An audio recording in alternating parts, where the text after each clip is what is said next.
Today it is my real pleasure to speak with Earle Birney. Earle, you are a dedicated meditation teacher and spiritual guide with over 27 years of experience, and one of the core curriculum developers for the Yoga Studies Institute. Your journey began in an unexpected place, a maximum security prison in New Zealand, where you discovered the transformative power of yoga and meditation. Your profound commitment then to spiritual growth led you to complete an extraordinary 3-year, 3-month, and 3-day silent meditation retreat. And you are passionate about making complex spiritual teachings accessible and practical for everyday life, helping people cultivate mindfulness, ethical living, and a deeper understanding of reality. Earle, welcome to the show. I'm delighted to have this conversation with you today. Cool. Looking forward to it. Thanks for sharing the time.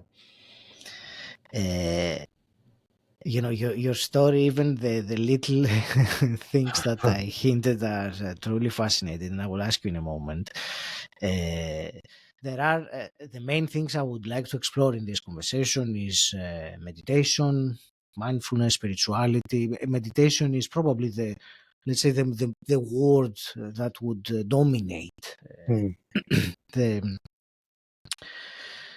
what I would like to discuss mainly. Tell me,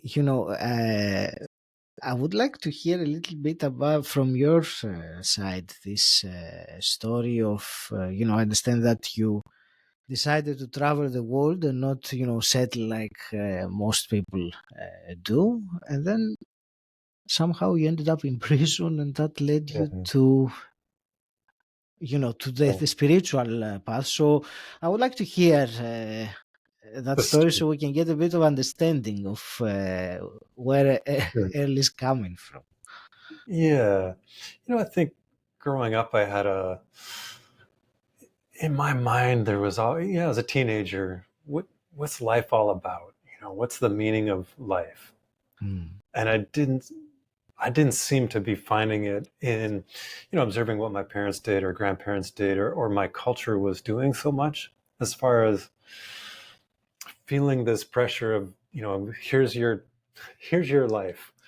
Go to high school, go to university, work 50 weeks a year for the rest of your life, have a house, have a kid, have a mortgage. And it, was a simplistic view, but it didn't fit.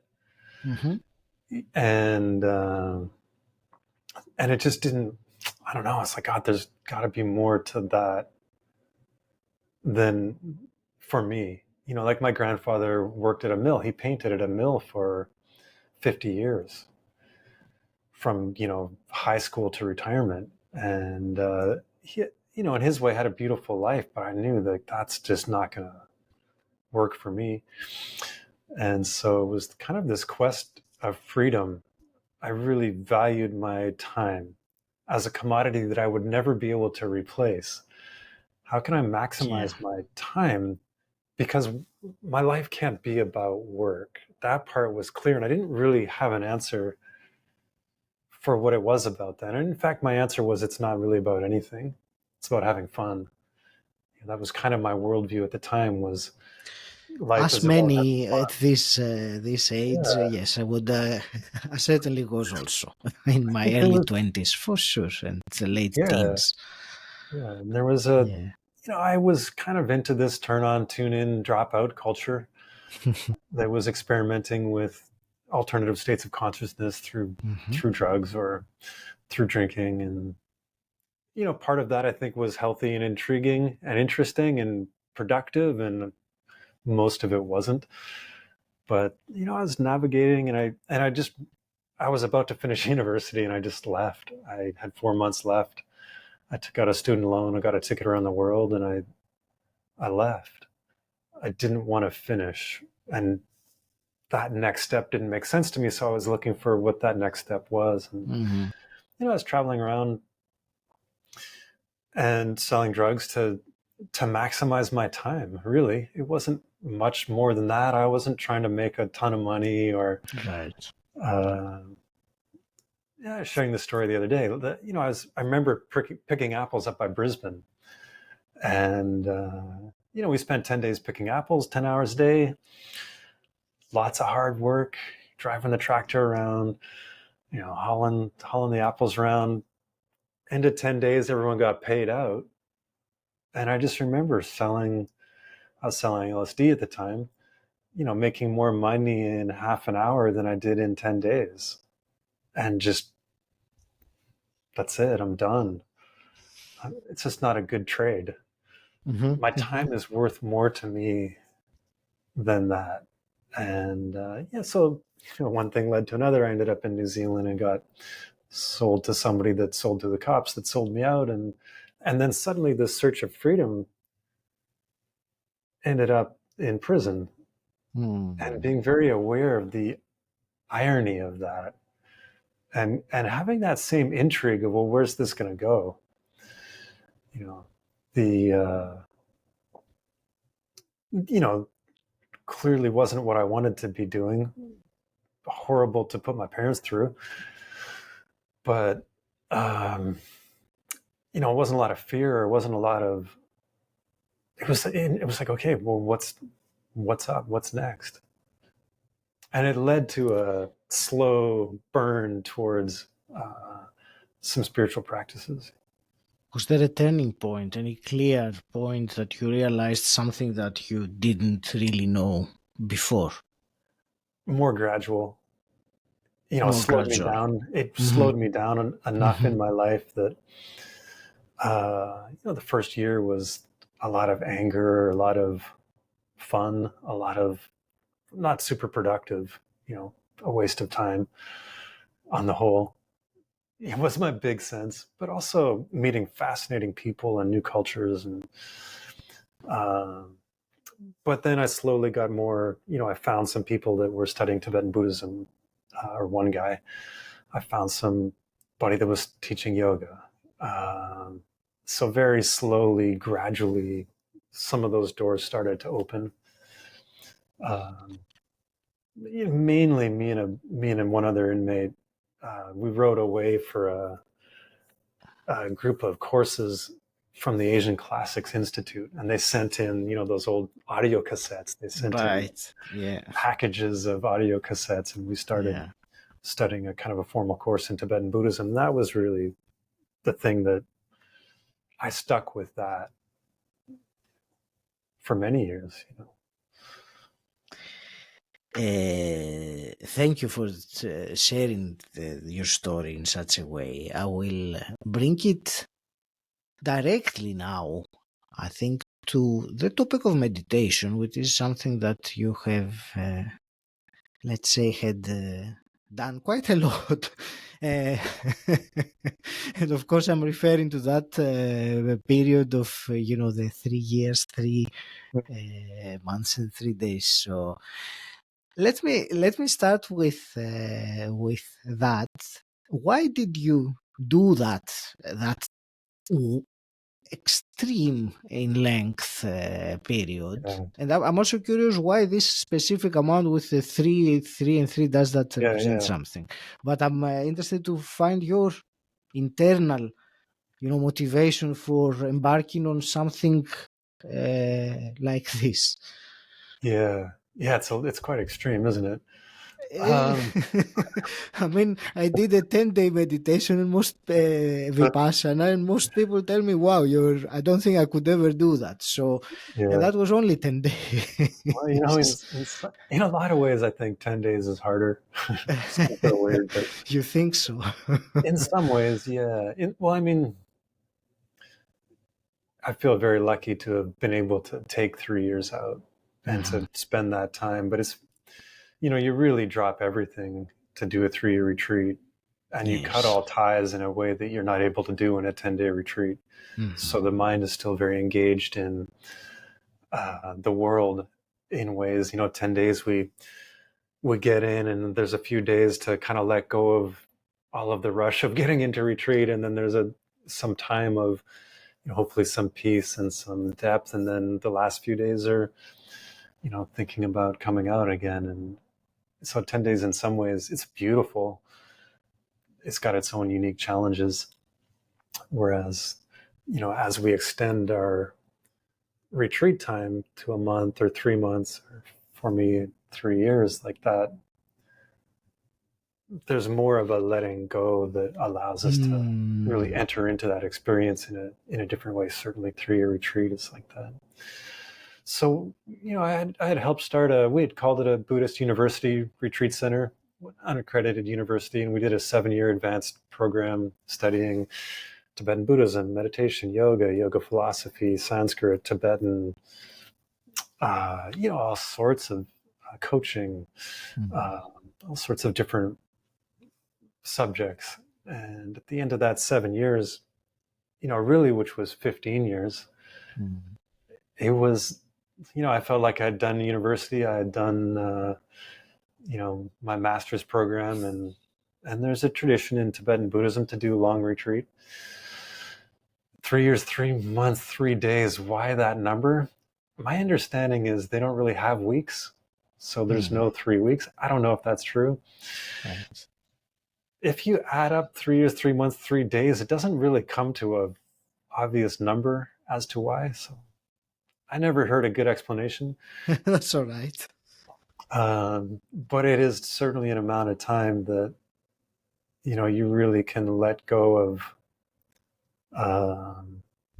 step back from the world to we're so caught up in the world of journeying externally, different countries or different experiences, different cultural experiences, this outward nature of our lives. And to have that opportunity to go that deeply inward, or to so intimately get to know one spot, never really leaving one spot for 3 years. It's a whole new magical exploration that, why I think, the why was I had studied a bunch of philosophy and a bunch of theories, and I wanted to meditate on them and see if I could internally realize them. Like, I knew at that point for me, happiness wasn't going to be the right collection of money and job and partner and these external puzzle pieces of, if I could just get this piece and this piece and this piece and this piece, I'll be able to put them all together into this picture that's happiness. Like that illusion had been popped. And so, what's left is there, it's not a giving up on an idea of happiness, but having to, well, let's look for it inside. It's not a rejection of work. It's not a rejection of relationship. It's not a rejection of money, but it's a rejection that those things are the be all and end all. And, okay, well, is there something that I can tap into that allows me to find happiness in all of those things? Because up until that point, and I think we see that, those things aren't automatically going to spell happiness. So what's missing? What's the missing piece? Is it that happiness just isn't really sustainably attainable? That's one possible answer. That's just kind of the nature of being human. The human experience is one of satisfaction, dissatisfaction. I think that's a pretty reasonable answer in conclusion. But maybe there is, you get into these stories, life stories of saints. And I know, I saw on your website, a bunch of really cool quotes from great thinkers. And can we be inspired by people that maybe seem to have claimed to have found, you can attain these states of happiness that last and persist. So yeah, that was, I think that was it.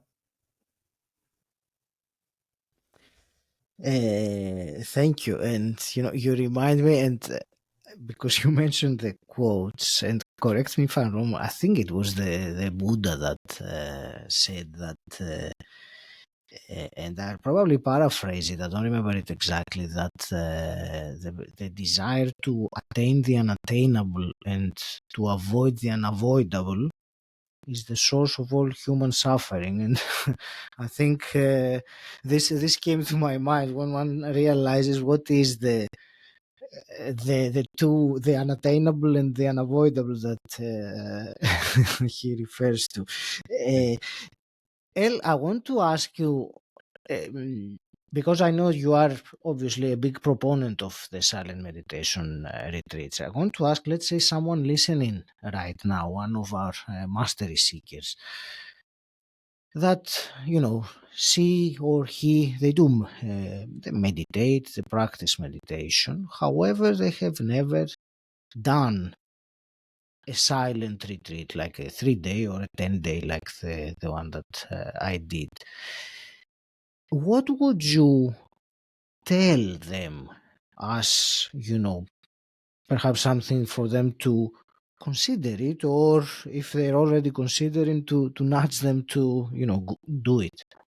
Yeah. I think the best thing everyone can do is just drop out and go right into 3-year retreat.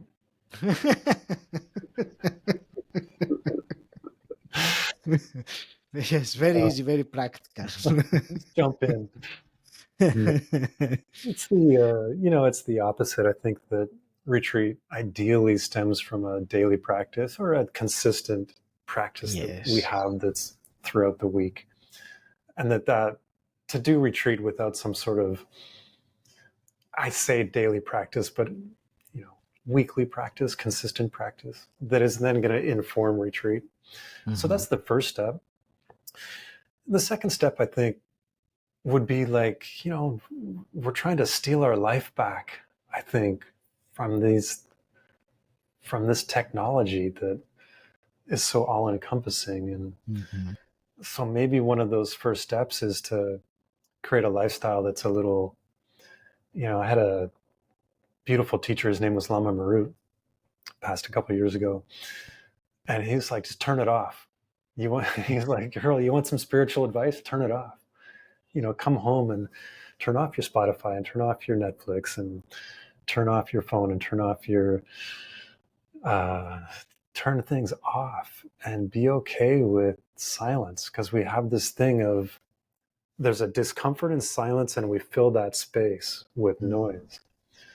And to start, if we value that state of mind, and if we notice the kind of, for me, like the neurosis of that's created by this addiction to this technology, this lifestyle that we have, this very beautiful, powerful, amazing, addicting, uh, all-encompassing, that's disturbing my mind, and really, that I think a lot of people feel like a level of anxiety and stress that's not optimal. So what do I do about that? So, you know, if that is a goal or a core value, then to start to develop a daily practice or a weekly practice, start to just turn things off a little bit.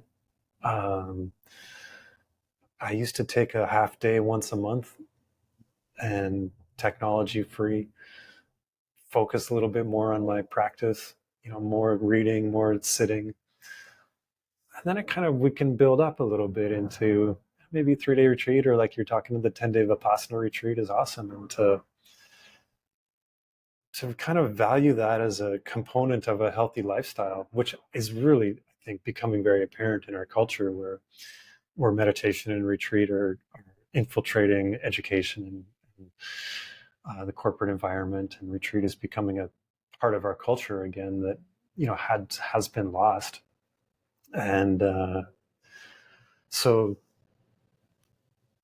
you know valuing that time, which means we might have a little bit less vacation time, or it means we might have to give up a little bit of, I don't know, second job and less, I don't know, like if it's a core value, if it's something, we're going to have to kind of create space for that in life.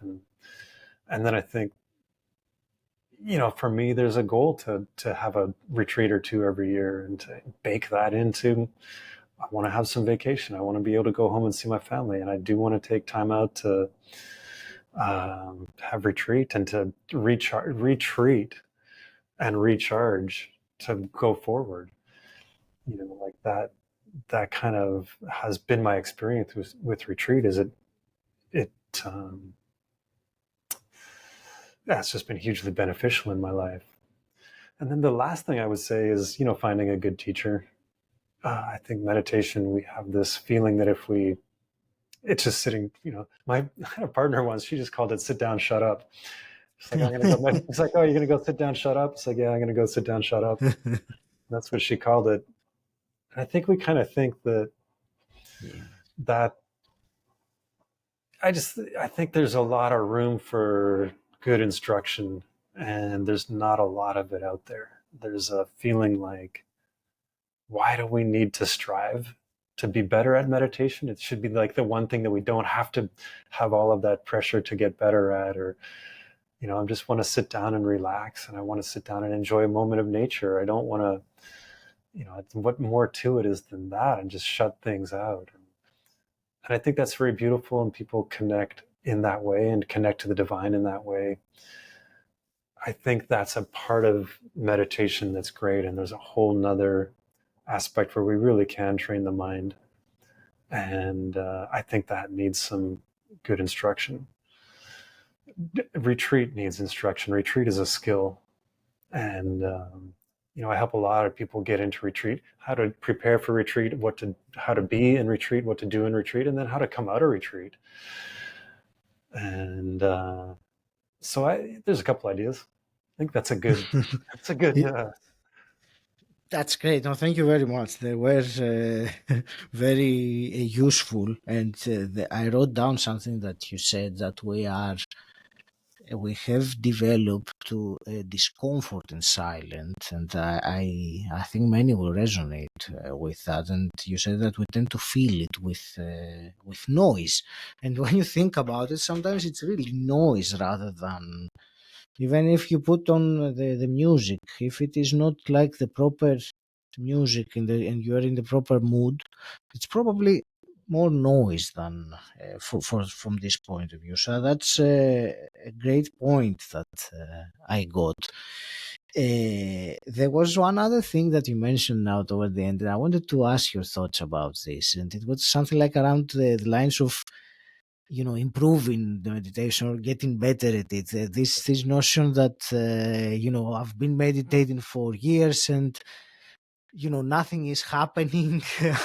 I have not felt the connection with the universe or whatever. Tell me your thoughts about this concept of yeah, progress in sure. meditation, or I'm very Yeah, curious. I think about it a lot, and sometimes I try to keep my opinions to myself because they're kind of strong. But since you asked, I'll share them. I'm I curious to think hear the strong opinion. yeah, Yes.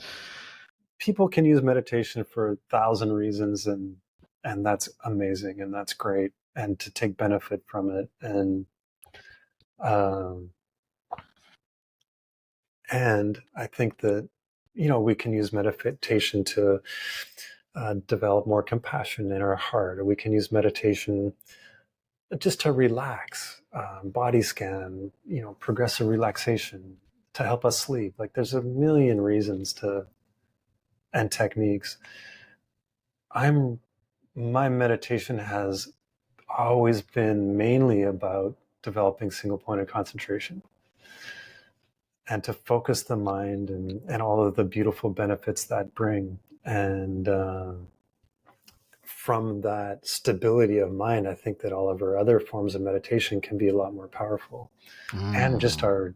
our general, spill that out into a billion benefits in the world. So to me, there's a component of meditating that's about training the mind. And so, I follow a paradigm that was presented by a guy named Kamalashila 1,000 years ago, that was built on Asanga 1,500 years ago. It's like, there's 9 stages of meditation that every mind goes through, and there's very common problems that we all have along that Mm-hmm. path. There's very common solutions to those problems. There's very appropriate techniques to use at each stage. So there's a map, and it's like if I want to drive, I don't know, I'll use my city, from New York to Atlanta. Mm-hmm. I need a map. I need to go south, not north. Yes. And I can't just get in the car and drive. And sometimes we think that in meditation, I'll just get better just by doing it more. And I think it's often the opposite. I know for me, I developed a lot of bad habits in Mm-hmm. meditation, like trying to meditate too long and quickly training my mind to just be tired, you know.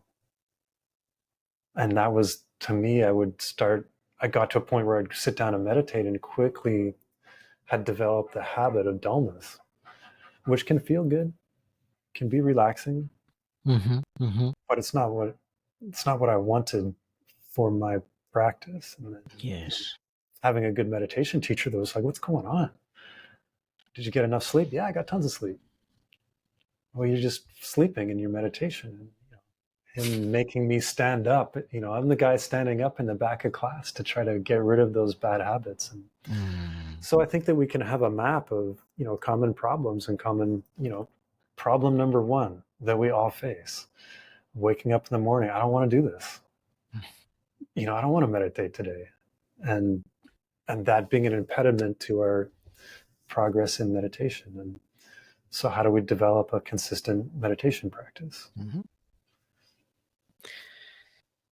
So like that, like we can, and then that spills out into, increasing the power of our mindfulness and the capacity to be aware of what's going on in my mind, so that I can get out of those negative thought cycles and get out of those funk. Mm-hmm. I'm ruminating on the same garbage all the time, and having that space to read the space and capacity to redirect my mind into a response of compassion, or to a response of thinking about things that are more productive, or to just spacing out less and be more productive in my workplace, or being able to have a conversation with somebody and not be so busy thinking about work or what I want to say, that I can actually connect more effectively to the people that I'm trying to connect with. Mm. And that's all tied into the capacity to train the mind. This is what I wanted to ask you, because you said about repeatedly the phrase training the mind, and you mentioned the single point of concentration. So my question is there any practical tip that one can use to train the mind toward that single point of concentration, like focusing perhaps on the breath, or the touch of the breath, or something else? How can you give me Yeah, something sure. practical, let's say, There's, as there's much a as we can discuss about practical and meditation in the same sentence? Yeah, no, I totally think we can. There's 1,000 tips, and I think understanding that map is and having a technique to follow has been so helpful for me, because I didn't have that for years, and like I said, Mm, just kind of got a bunch of bad habits, and just kind of wasted my time. Um, and again, like, I'm being very goal oriented about a thing that a lot of people don't want to be goal oriented about, and that's fine. Tons of benefits, and people, God bless, however people want to live their life, fully support that. If we want to meditate to train the mind and to make the mind more controllable, happier, productive, efficient, stronger. Yeah, I think, mhm, a couple of really quick things. Um, I think I thought meditation was about putting our attention on an object, like the sensation of breath at the tip of the nose, and then excluding everything. And I mhm, think that's a really common mistake, where mm, we're just trying to grab something and focus on it, exclude everything else, hold that object, try harder, focus more. And if we try harder and focus more, the mind will be able to hold on to that object in a single pointed way. And I just don't think it works. right. I think that it has to be more expansive. I think there's an idea we can put our attention on an object like a spotlight, and that's an important aspect of how we can hold on to an object. And then there's another aspect of expansiveness that allows us to keep the mind energized, for one, by allowing more input and sensation and awareness of their environment as we're holding on to that object, that keeps the mind bright and vivid and awake. So that was the first thing that popped into my head when you asked. Second thing is, I think that we meditate and we lose, and it's like, oh my God, I just spaced out for 5 minutes. I suck at this. I'm so bad at this. It's so hard. And we've just done the exact opposite. We just thrown the ball for the dog, and the dog dutifully brought it back, and then we're just like scolding the dog. You know, we want the mind to wake up and realize we're mind wandering. And that moment of waking up, like, if we could appreciate that moment and be like, oh my God, this is amazing. The qualities of being present in the present moment, and the qualities of being awake here and now, and to appreciate that capacity of the mind that just woke up, and positively reinforce that through some sort of good job. You know, nice. You did what I want you to do. And then with that joyfulness, come back to the object, reset the intention, and then start that process over. And I think that meditation has to be, for us to sustain a long-term practice, it has to be joyful. And I think that's partly why this idea of progress kind of can feel frustrating, or people are kind of have aversion to it. But I think if we can be successful, and if we can get the mind to be, this is something I want to do. I feel successful. I feel good. I'm getting the benefits out of it. It's a huge step in having a consistent meditation experience. Thank you. You said about we want it to be joyful, and it's so true. And from my personal experience, the more I focus on a specific outcome that I want, and I mean generally now, the less joyful I become. So the less I focus on the outcome, and I focus on the process, and the enjoyment of the process. It could be the actual moments of at the time of meditation, or any other process. So when when there is less attachment to the outcome, I'm having more joy. I'm having more fun. I enjoy it. So that's just a side note that came up. And there was something that you said that is I found it very interesting as a concept, when you were saying that a common mistake that people do when meditating is that they focus on the nose, for example, or the tip of the nose, or the breathing, and trying to exclude everything else. Because in a way it makes sense. If you want to focus on one thing, you have to, it kind of logically makes sense. But you said that it is very useful to know that this is not the way to do it. And when that is happening, it's maybe an indication to I'm not sure, to change it into some different way. Yeah. I hope it makes sense what I wanted to say. It was kind of my own, reflection on something that you said. Also because I have found myself, I knew what you meant when you talked about excluding everything else. I knew what you meant. That's why. Yeah. Yeah. It was a hard lesson for me, and a great lesson to learn that it just doesn't work. There's not I think that it's half the story. We do need to put our attention, on that object and keep it there and have that spotlight experience, but then to alternate that or include that with a more floodlight type experience, as my teacher would describe it. And Yes, yes, one that's of a my good, teachers in very, very nice analogy, as you put it. Yes. and Thank you. some recent research I ran into talking Mm-hmm. about, which I'm really interested in, is talking about how Yes. that also can be related to left brain and right brain and how we perceive our world, and how our left brain and right brain um, allow for those two different experiences. One much more exclusive, analytical, analyzing, discrete.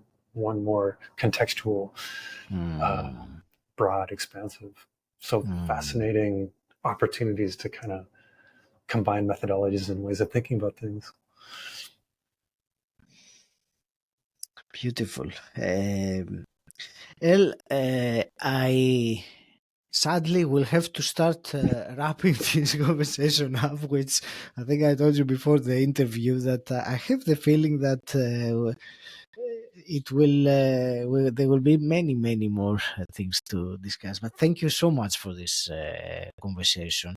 Where do you want to direct the listener who wants to find out more about meditation and what you teach and your work? Sure, yeah. I think the best way for me is Instagram. So Mm-hmm. my handle is my namo is Earle. Some comedian show grabbed my name as Earle as they got there Okay. first. So I use the Sanskrit, my namo.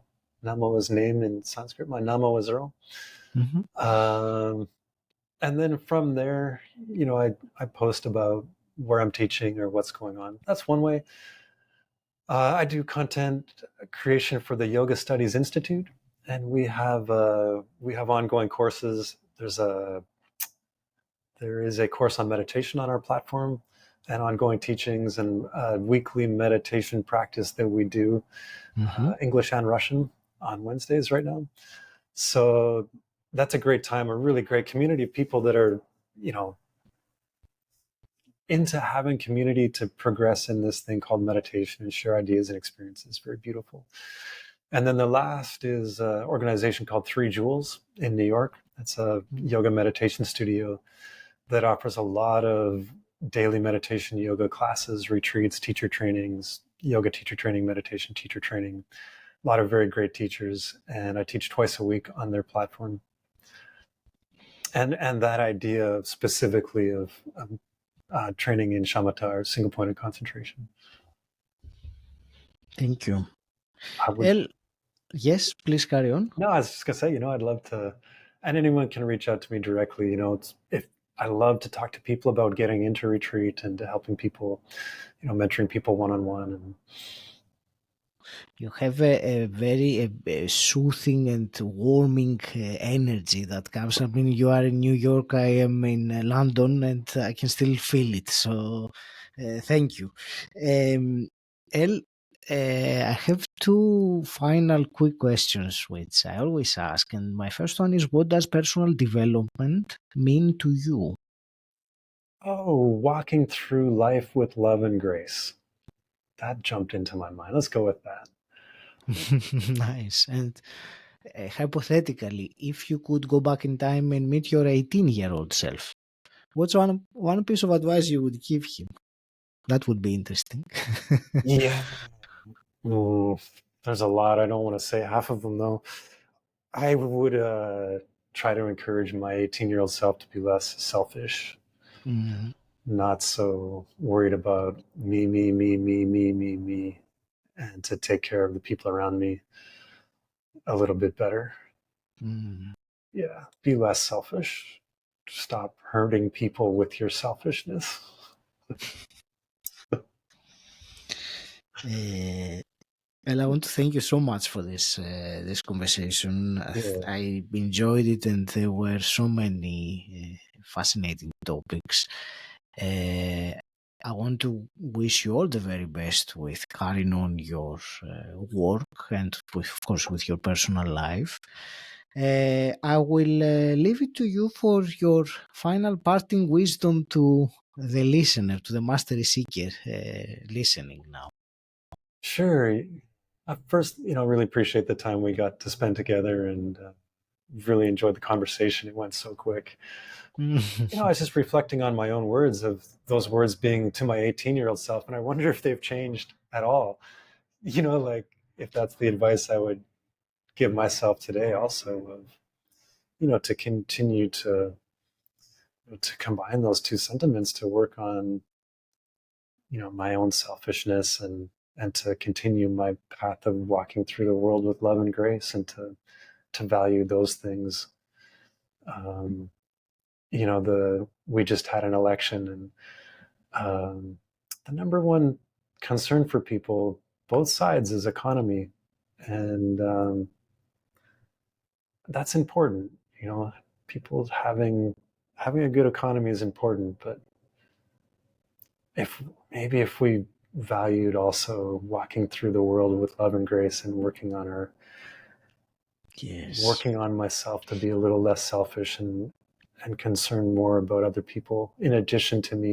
There's if I can be a more gentle, compassionate, loving, assertive, productive human, then awesome.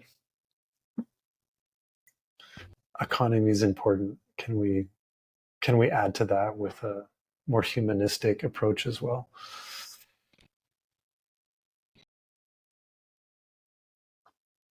Thank you. Yeah.